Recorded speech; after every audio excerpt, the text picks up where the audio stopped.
ಈ ವಿಡಿಯೋದಲ್ಲಿ ನಾನು ರೈಸ್ ಬಾತ್ ಹೇಗೆ ಮಾಡೋದು ಅಂತ ತೋರಿಸ್ತೀನಿ.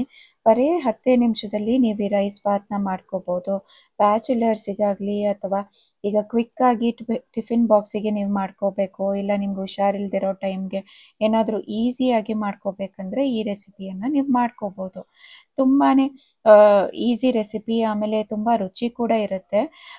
ಈ ರೈಸ್ ಬಾತಿಗೆ ನಾನು ಕುಕ್ಕರಲ್ಲಿ ಮಾಡ್ತಾ ಇದ್ದೀನಿ. ಇಲ್ಲಿ ಕುಕ್ಕರಲ್ಲಿ ಸ್ವಲ್ಪ ಎಣ್ಣೆಯನ್ನು ತಗೊಂಡಿದ್ದೀನಿ. ಅದಕ್ಕೆ ಬೇ ಲೀಫ್ ಒಂದು ಹಾಕಿದ್ದೀನಿ, 3 ಏಲಕ್ಕಿಯನ್ನು ಹಾಕೊಳ್ಳಿ.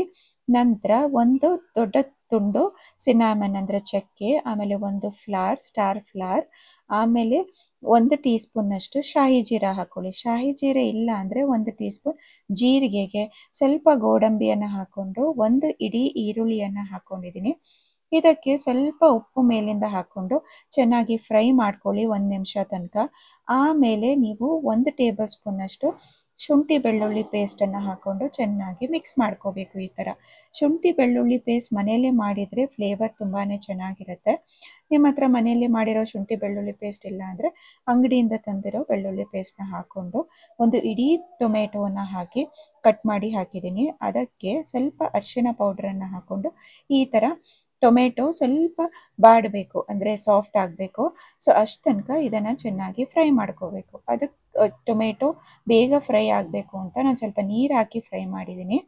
ನಂತರ 1 ಟೇಬಲ್ ಸ್ಪೂನ್ ಚಿಲ್ಲಿ ಪೌಡರ್ ಹಾಕೊಳ್ಳಿ, ಅರ್ಧ ಟೀ ಸ್ಪೂನ್ನಷ್ಟು ಕೊತ್ತಂಬರಿ ಪೌಡರ್, ಅರ್ಧ ಟೀ ಸ್ಪೂನ್ನಷ್ಟು ಗರಂ ಮಸಾಲೆ ಪೌಡರ್, ಇಷ್ಟೇ ಮಸಾಲೆ ಹಾಕೋದು.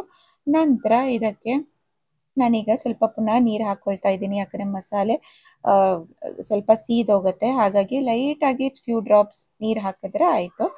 ಆಮೇಲೆ ಕ್ಯಾರೆಟ್ 1 ಇಡೀ ಕ್ಯಾರೆಟ್ನ ಕಟ್ ಮಾಡಿ ಹಾಕಿದ್ದೀನಿ. ಬೀನ್ಸ್ ಒಂದು 4ರಿಂದ 5 ಕಟ್ ಮಾಡಿ ಹಾಕಿದ್ದೀನಿ. ಆಲೂಗೆಡ್ಡೆ ಒಂದು ಚಿಕ್ಕದು ಕಟ್ ಮಾಡಿ ಹಾಕಿದ್ದೀನಿ. ಆಮೇಲೆ ಡ್ರೈ ಬಟಾಣಿಯನ್ನು ರಾತ್ರಿ ಸೋಕ್ ಮಾಡಿಬಿಟ್ಟು ಬೆಳಗ್ಗೆ ಹಾಕ್ಕೊಂಡಿದ್ದೀನಿ. ನಿಮ್ಮ ಹತ್ರ ಹಸಿ ಬಟಾಣಿ ಇದ್ದರೆ ಅದನ್ನು ಹಾಕ್ಕೊಂಡು ಚೆನ್ನಾಗಿ ಉಪ್ಪು ಹಾಕಿಬಿಟ್ಟು ಮಿಕ್ಸ್ ಮಾಡ್ಕೋಬೇಕು. ನಂತರ 1 ಕಪ್ಪಿನಷ್ಟು ಸೋನಾ ಮಸೂರಿ ಅಕ್ಕಿಯನ್ನು ನೆನೆಸಿಟ್ಕೊಂಡಿದ್ದೆ ಒಂದು 10 ನಿಮಿಷ. ಅದನ್ನು ಹಾಕ್ಕೊಂಡು ನಾನು 2 ಗ್ಲಾಸಿನಷ್ಟು ನೀರನ್ನು ಹಾಕ್ಕೊಂಡು ಕುದಿ ಬಂದ ಮೇಲೆ ಸ್ವಲ್ಪ ಕೊತ್ತಂಬರಿ ಸೊಪ್ಪು, ಸ್ವಲ್ಪ ಪುದೀನ, ಆಮೇಲೆ 1 ಟೇಬಲ್ ಸ್ಪೂನ್ ತುಪ್ಪವನ್ನು ಹಾಕ್ಕೊಂಡು ಚೆನ್ನಾಗಿ ಈ ಥರ ಮಿಕ್ಸ್ ಮಾಡ್ಕೋಬೇಕು.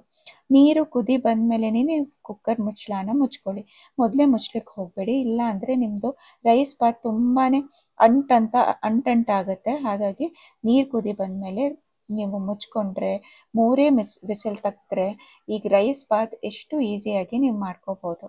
ನಿಮಗೆ ಈ ರೆಸಿಪಿ ಇಷ್ಟ ಆದರೆ ದಯವಿಟ್ಟು ವಿಡಿಯೋನ ಲೈಕ್ ಮಾಡಲಿಕ್ಕೆ ಮರಿಬೇಡಿ, ಆಮೇಲೆ ಚಾನಲನ್ನು ಸಬ್ಸ್ಕ್ರೈಬ್ ಮಾಡಿ. Thank you.